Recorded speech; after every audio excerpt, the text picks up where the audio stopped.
Greetings with Jackie Kane. Welcome for the final set of battles in Pyrite Colosseum. I'm honestly not even sure if it's worth showing all this, but the footage is already recorded, and if I recall we get something good out of it, so why not? I have to remind myself that it's always worth it to do live commentary, because way too often, when I just record something in my own time, and say I'll just do post-com for it later, it ends up sitting on my computer for months, forever and a half, and I never get around to it till now. Meanwhile, with the live commentary, I can work on it even if I don't feel up to talking. Cause believe it or not, despite doing this for quote-unquote living, or just for doing this as long as I have, I'm not as big of a talker as you might think. Doing the commentaries for these sorts of videos is probably the most that I'll usually talk on average. Especially with the way life has gone around since 2020, and I don't need to go to an office to work every day and have interpersonal conversations and the like. I think most people call it being introverted, but I'm typically not a huge fan of people unless I'm in the rare mood of enjoying people. It doesn't help that I grew up with some things I'm not gonna get into because this feels way too personal for a random XG video as is. But I'll just say, like, I already grew up with some social differences, and it took my entire childhood and young adulthood to overcome them, and then good old 2020 came along and shut down a lot of my faith in humanity, reverting me a lot back to the way I was in the old days. At least it feels like it from time to time. Again, this was definitely not the direction that I expected this commentary to go when I pulled it up, especially this quickly, but it's Pyrite Colosseum. We've been through the song and dance at least 3 other times already, and it doesn't help that I've actually did. Oh, that's a new ability. Maybe it's something that I always had in the more modern gens, but I just forget because who actually uses Survivor? Like, I'm a Finion Lumion fan, and I still can't recall a time that I've ever used Survivor. To answer this aside though, like, my mindset, the whole thing is like, there's always been pros and cons to live commentary versus post. And I think just over time, live commentary is the easier of the two for me personally. Only because I've done it so much. Cause sure, with live commentary you have to sync it up, both when you're actually doing the recording and then when you're editing it. But oftentimes, as long as I'm not too worried about audio levels, as long as the recording itself comes out good, a good live commentary recording is all said and done the moment that I finish syncing things up. You just gotta listen through it and make sure everything sounds okay. Meanwhile, with post commentary, the biggest perk of it is I can play the game whenever I want. If I'm not in the mood to actually talk while playing the video game, then I can just play the video game and save the doing the talk part for when I'm actually in the mood to do so. The problem, as I said, is like, the instances that I feel up to talking for the fun of it are fewer and far in between than you might think.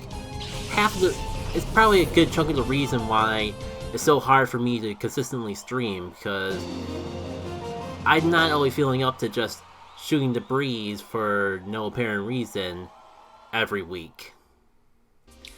Point being though, with live commentary, once the recording session is over, the commentary is over, unless there's something really major or I have a really good reason to go back in and add an extra comment or two in post. But I guess that's still technically post commentary. The whole thing though is that live commentary, the hard part for me is done once the recording session is done.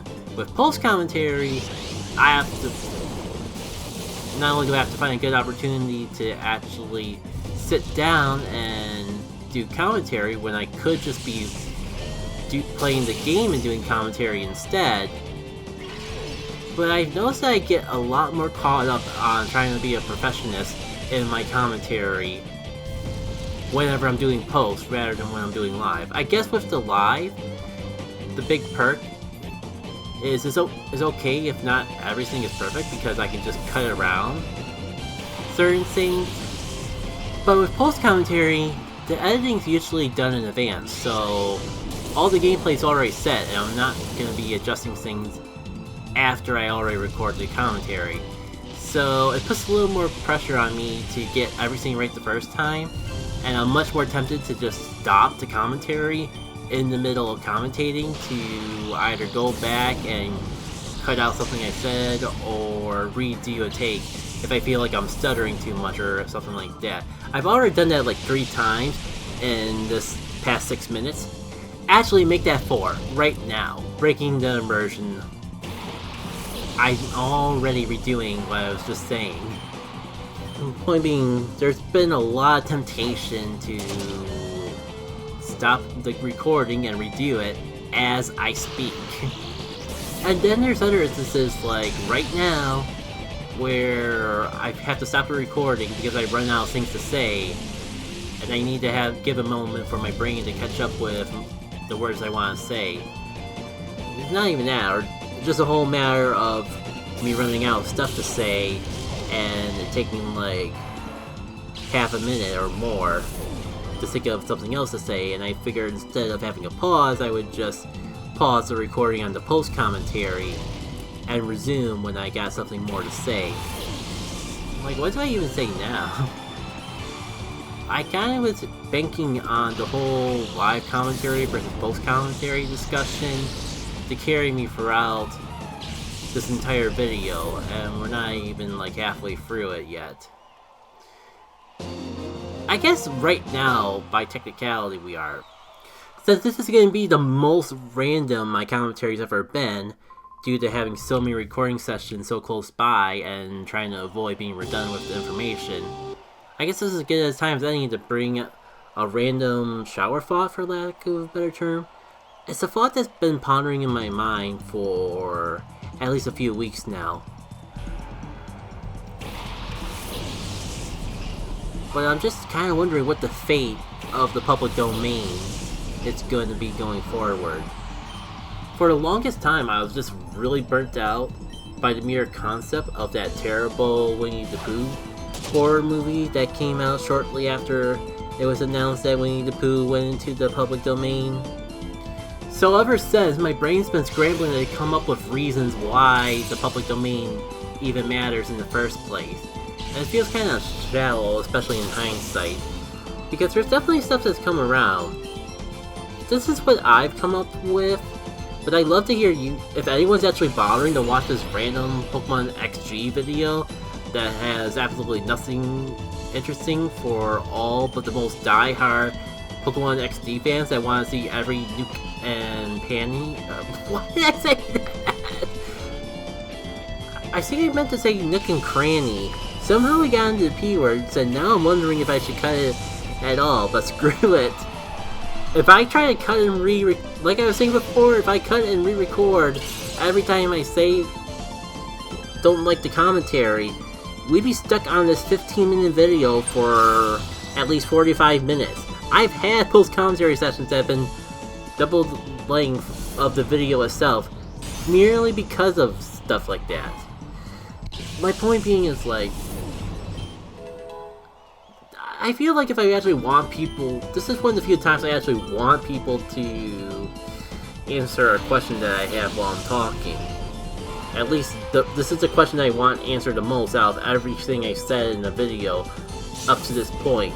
And yet, no one's gonna watch this because it's already a niche thing in a video game series. The vanilla Pokemon XD. And then this is a mod, which is even more of a niche And then this is like a random set of battles in a side role that most people probably aren't going to care about anyways. So, first of all, shoutouts to you if you're watching this. Secondly, what's your favorite example of a creative work that was inspired based on content that's in the public domain? I want to hear all of your favorite public domain movies. Because I want my mind to be expanded on this concept. Public domain I know is already hard because copyright laws make it harder and harder for stuff to go into the public domain. So there's still been a huge gap between stuff that was in the public domain post a certain company and stuff in the public domain nowadays. Like, there's a huge gap of creative work from the 1980s to now, or something along that time frame, that's just never gone into the public domain because the laws keep expanding to keep stuff out of the public domain. Point being, I want to hear people's most favorite things that come out of that time frame, and I know it's hard because there's been so little that come out of that. Before I run out of time in the video, some of the things that come to mind,